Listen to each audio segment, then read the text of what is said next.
చేవెళ్ళ సభలో ఉన్నాం. So Narsingi vice chairman గారు ఉన్నారు, వెంకటేశ్వర యాదవ్ గారు. మాట్లాడించే ప్రయత్నం అసలు ఈ 140 రోజుల కాంగ్రెస్ ప్రభుత్వంపై కాంగ్రెస్ పరిపాలన ఎట్లా ఉంది, 14 గ్యారంటీలు ఇచ్చిర్రు. సో ఎట్లా నడుపుతున్నారు, ఆ గ్యారంటీలు నెరవేరినాయా, తెలంగాణలో రైతుల పరిస్థితి ఎలా ఉంది, సో అడిగి తెలుసుకుందాం. బీఆర్ఎస్ అన్న చెప్పండి, 140 రోజుల కాంగ్రెస్ ప్రభుత్వ పరిపాలన గురించి ఏం చెప్తారు? ఇప్పుడు కాంగ్రెస్ ప్రభుత్వం ఏంది, పచ్చి మోస పార్టీ అది. ఇప్పుడు ఊళ్ళల్లో పబ్లిక్ మోసం చేసి రైతులకు కానీ రుణమాఫీ లేదు, రైతులకు పెట్టుబడి లేదు, రైతులకు ఏది కూడా లేదు, వాళ్ళకి వాటర్ లేదు, కరెంటు లేదు.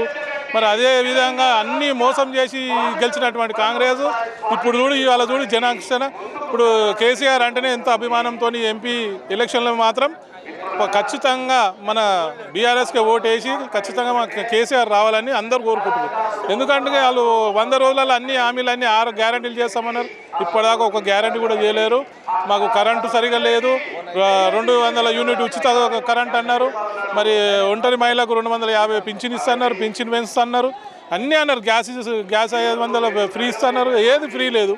అన్ని గ్యారంటీ ఫెయిల్ అయినాయి అనుకోరు. కరెంటు 200 యూనిట్ ఫ్రీ అన్నారు. ఏది వాళ్ళు అన్నీ మోసం చేసి ఓట్లు వేసుకొని గెలిపించుకున్నటువంటి ఇవాళ మళ్ళీ అదే జనాలు అదేవిధంగా రైతులు కానీ అందరూ ఓటేసి మరి బీఆర్ఎస్కు ఖచ్చితంగా ఎంపీ మా చేవెళ్ళ ఎంపీని మా కాసాని జ్ఞానేశ్వరాన్ని గెలిపిస్తారని తప్పకుండా. సో కేసీఆర్ పెద్ద ఎత్తున కాళేశ్వరం కావచ్చు, తెలంగాణ దోసుకున్నాడు. సో తెలంగాణలో బడ్జెట్ లేదు, అందుకే ఈ ప్రాసెస్ లేట్ అవుతుందని చెప్పి పదే చెప్తున్న పరిస్థితి కనబడుతుంది. ఇప్పుడు తెలంగాణ దోసుకుంటా అంటే కాళేశ్వరం ప్రాజెక్ట్ అందరికి కనిపిస్తుందిగా. కాళేశ్వరం ప్రాజెక్ట్ నుంచి రైతులకు వాటర్ వస్తలేదా? ఎంత వాటర్ వస్తుంది? ఇప్పటిదాకా 60-70 ఏళ్ళ నుంచి చేయని రైతులకు మరి ఈసారి మాకు కేసీఆర్ 10 ఏళ్లలో చూపించినట్టు కేసీఆర్ ఇవాళ కాంగ్రెస్ వాళ్ళే అంటారు అన్ని దొంగలు దోసుకురాని, కానీ పబ్లిక్ అంటలేరు కదా. పబ్లిక్ ఏమంటారు, కేసీఆర్ అన్ని విధాలుగా మంచి చేసిండు. కళ్యాణ లక్ష్మి ఇచ్చిండు, షాదీ ముబారక్ ఇచ్చిండు. ఇప్పటిదాకా వాళ్ళు కళ్యాణ లక్ష్మి వచ్చిందా, షాదీ ముబారక్ వచ్చిందా? డబుల్ బెడ్రూమ్ ఇస్తున్నాం, ఆ డబుల్ బెడ్రూమ్ కూడా వాళ్ళు ఓనియకుండా ఆపేసిరు. ఇవాళ కాళేశ్వరం వల్ల రైతులు ఎంతో మేలు జరిగింది. మన తెలంగాణ రికార్డ్ బ్రేక్ అయింది. ఎందుకు? రైతు పండించిన పంటను వివిధ రాష్ట్రాలు కొనుగోలు చేసిరు. ఎందుకంటే ఆ విధంగా పంటలు పండినాయి. ఉట్టిగానే వండలుగా 24 గంటలు కరెంటు వాటర్ ఇచ్చినందుకే ఇవాళ మనకు కేసీఆర్ చేసినటువంటి ఇన్ని పనులకు ఇవాళ కేసీఆర్ అన్నాడు అంటే పబ్లిక్ ఎవరు అంటలేరు, ఓన్లీ కాంగ్రెస్ వాళ్ళే అంటారు. ఏం చెప్తారు ఒక ముఖ్యమంత్రిగా రేవంత్ రెడ్డి మాటలపై, అంటే ఆయన లాంగ్వేజ్ పై ఏం చెప్పాలి? ఇక రేవంత్ అంటే ఇప్పుడు అన్న సీఎం అయింది కాబట్టి అందరినీ చూసుకొని మాట్లాడాలి. ఎందుకంటే రేవంత్ అన్న కూడా మాకు పరిచయం అప్పుడు అంత ఒకటే, కానీ ఆయన ఎందుకంటే ఇప్పుడు ఒక సీఎం హోదాలు ఉంది కాబట్టి అందరినీ చూసి మాట్లాడుకుంటే బాగుంటుంది. బీఆర్ఎస్ ఎంపీ సీట్లలో ఎన్ని సీట్లు, 17 సీట్లలో ఎన్ని సీట్లు వచ్చే అవకాశం ఉంది? మేము 9 నుంచి 10 సీట్లు కొడతాం బీఆర్ఎస్. కేటీఆర్ ఫోన్ ట్యాపింగ్లో ఈ ప్రధానంగా తెలంగాణ రాష్ట్రంలో నడుస్తుంది. అటు ఈడీ కవిత గారిని అరెస్ట్ చేసింది.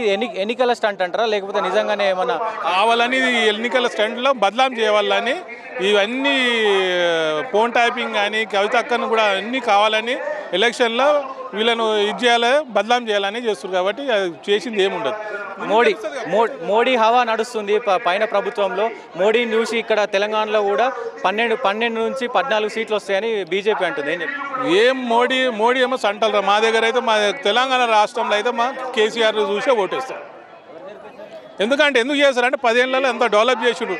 రైతులు అప్పుడు అమ్ముకోవాలంటే భూమికి రేటు రాకపో, ఇవాళ ఊళ్ళలో పోయి ఒక ఎకరం అమ్ముకుంటే ఒక 1 కోటి రూపాయలు వస్తుందో, ఇల్లు కడుతుండు, బిడ్డ పెళ్లి చేస్తుండు, హ్యాపీగా ఆయన రైతు కూడా హ్యాపీగా ఉంటుండు. ఎందుకంటే వాల్యూ పెరిగింది కాబట్టి. మళ్ళీ ఇప్పుడు చూడు 8 నెలల సంది మార్కెట్ లేదు, వీళ్ళు వచ్చిన సంది ఒక ఎకరం అమ్మింది కూడా లేదు.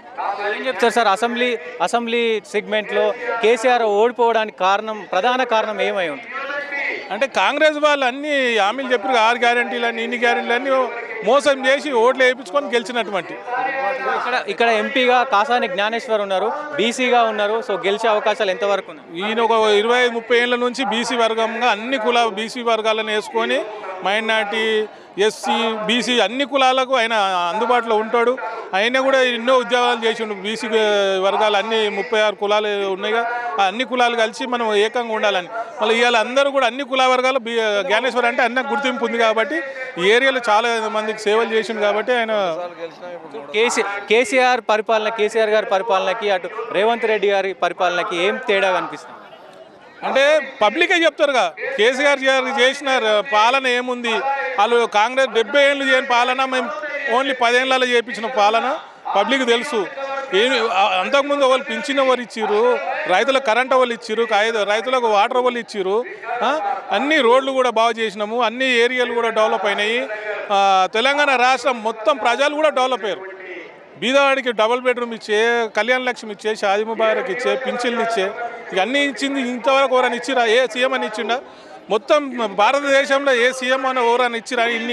ఇంత డెవలప్ చేసిన సీఎం ఎవరైనా ఉన్నారా? ఎవరైనా బీదలను పట్టించుకున్న సీఎం ఉందా ఇప్పటివరకు? ఎవరు